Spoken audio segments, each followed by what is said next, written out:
Afternoon, family. How's everyone doing today? Today, I'm going to be talking about narcissists hate you having hobbies. They hate you having a life. They hate you having hobbies. Oh, perfect timing. See the sun? See the sun? You see the sun? That's God. That's God. So every time you try pick up a hobby or you try work on yourself, you try grow. I tried to do a YouTube channel years ago, and every time I started recording, he would come in the video, or you know, my son at the time was very young, so he would say, "Oh, your son's thirsty," and bearing in mind he was there, all I needed was 15 minutes to just record a video, and he wouldn't even allow that. Or if I tried to do something for myself, he would say, you're leaving me here, you're neglecting me, you're spending more time on that, and I could be spending like 10 minutes on the hobby, 10 minutes on going out with friends and stuff, and he would act like, like I'm spending all the time in the world. So they hate you having hobbies. So if you are with them, just understand you can't focus on that business. Oof, the sun. Sorry, you can't focus on that business. You can't focus on your own life because they're gonna make you feel guilty about it. And if they don't make you feel guilty about it, they're going to actually stop your ish. They're going to stop what you're trying to do. Let's just say I was trying to go to church at one point. This is when I was isolated, I had no friends, and a girl came up to me and she literally just told me my whole life. Like, it was kind of scary actually. She said, "Yeah, I know what you're trying to do, this, that, and the other. There's people in between it trying to stop you. You need to come to church." She was saying, this church is like for entrepreneurs, this church is for people just like you. Come make some connections. And at the time, I didn't go into too much detail with the narc because I knew he'd be jealous. But I just said, look, I'm going to go to church tomorrow. That night, we was up late at night arguing. He was moaning. He was complaining about how the house is a mess and this, that, and the other. And I should be doing this. I should be doing that. And because of that, I went to sleep really late. And then I woke up really late and I missed it. Yeah, so they stop you going to events. They literally stop your hobbies. They are jealous of your hobbies because that means you're taking your time to, what is that, little flies? Oh my God. They're taking your attention away from them. Remember, they're all about supply. It's all about supply. It's not about anything else. And by you doing that, they love it. They love the fact that you're always trying to please them. You're always walking on eggshells. So before you start any friendships, any business, any hobbies, you need to leave the narcissist. Your life won't move forward, or it will move forward, and then what would happen is that they would just sabotage it. So this is why if you've come out of the relationship for a little while and you look back on your life, you think to yourself, why? I wasn't doing anything. I had no purpose. I had no friends. I wasn't going out.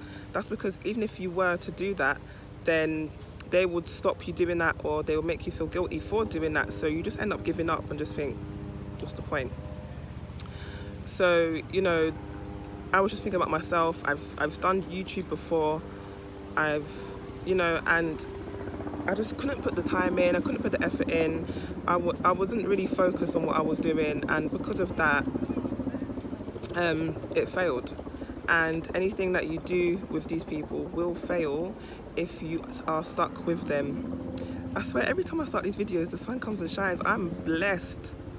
I am blessed. So now I'm here talking to my family. You guys are survivors.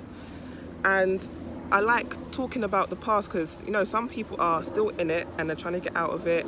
Some people have just come out of it, and coming out of it is such a crazy feeling because you just feel broken, lost, and you just feel like, where do I go from here? So it's important to know that there is a beautiful life on the other side. And if you are living that beautiful life on the other side, comment in the comment sections below. Let me know what you guys are up to, because I'm interested to know how we've moved forward from the narcissists, because they come to kill and destroy. They actually do. And they make a mess of everything. But it's up to us to get our hobbies back now.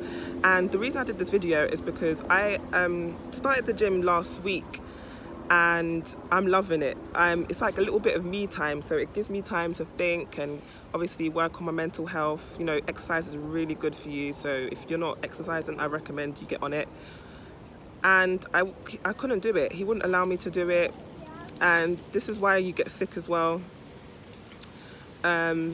Because you don't exercise, you just sit there talking to the narc for like your whole bloody life. That you end up getting sick, your money goes down, your whole life is just a mess. So now it's time to rebuild. Ugh, the sun.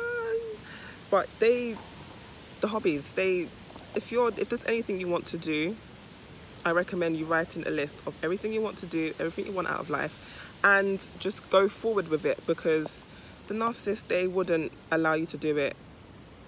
And even if you didn't even try with the narcissist, you knew that he wouldn't be happy, or she wouldn't be happy, or you knew there wasn't enough time, or it's even a thing where I actually helped the narcissist build his YouTube channel. I helped him do his own thing. And what do I get for it? What do I get? The narcissist owes me money. He owes me time. He owes me 10 years. I want it back. I want my 10 years back. But yeah, so right now I'm just going full throttle. Like, my days are packed, from exercise to hobbies to building a business, you know, YouTube. I'm trying to push, because they have tried to stop, from family members, narc family members, to narc mother-in-law, to the actual narc himself. And especially if, you know, unfortunately you have a kid with the narc, then you don't have that much time, because you're playing mother and father. So you have to make sure your days are jam-packed with stuff to make sure you utilize those 24 hours in the day. So if you're trying to start a hobby and you're with them, forget it. Forget it. Seriously, forget it, because it's not going to work. It's not going to work. And if it does work, they're just going to sabotage it. So it's best that you just move on, start again. It's a beautiful thing to, you know, start again, and you know, you can do all types of things. And I bring up this because I was looking down memory lane yesterday at where I came from, and it is such a beautiful journey. Like, just trying out different styles, trying out different hairstyles, trying out different countries, like traveling and stuff. And I just feel like it's a beautiful thing. And now I'm at this point, I still got so much more to go, so much hobbies to do, and I'm just so excited for you guys. If you guys are fresh out of the relationship, I'm excited for you guys, because you're gonna learn so much. And the most thing, you learn about yourself, and that's what's so beautiful, because you realize, oh, I was putting other people first, oh, I was people pleasing, oh, I was doing this, oh, I was doing that. And it gets to a point where you become strong mentally, because you realize, okay, like even now with my partner, I would say, look, this day we can't go out because I'm doing this. I'm going here with this person, which means that I'm now putting boundaries up. With the narc, I couldn't do that. I could never say to the narc, you know, I'm doing something else, so I can't see you. My partner's fine with that. He's got his own life. I've got my own life. Everything's good. So he actually loves it. He actually pushes me to go out more. So definitely realize that your hobbies are important for yourself. It's important for your self-esteem. It's important on so many levels. It just makes you happy. And that's the main thing that we didn't have with the narc. We weren't happy. I look at photos and I'm like, that smile is so fake. The smile is fake. I'm like, it's like this. I'm like, oh. I start to get scared when I look at it, because I'm like, why are you smiling like that? It looks creepy. It's so fake. It looks creepy. But definitely, if you've been out of the relationship for a little while, definitely have a look at pictures when you're with them, pictures when you were just getting out, and understand that you look better, you feel better, you look happier. You know, if you was really skinny, you put on weight. If you was a bit overweight, you know, you might have lost weight. Even if you haven't lost weight, you just look better anyway, because the confidence is the best thing to wear anyway. But definitely realize the narcissist hates you having hobbies and having a life, and to understand, if you want a happy life, leave the narcissist. If you want the narcissist, then do you, but just be aware that you're going to be walking on eggshells for the rest of your life. So guys, let me know what kind of hobbies that you stopped when you was with the narcissist. and what you're doing now, so I can kind of see how we've all grown. So yeah, please like, comment and subscribe, and thank you for all my new subscribers. Your girl can't talk.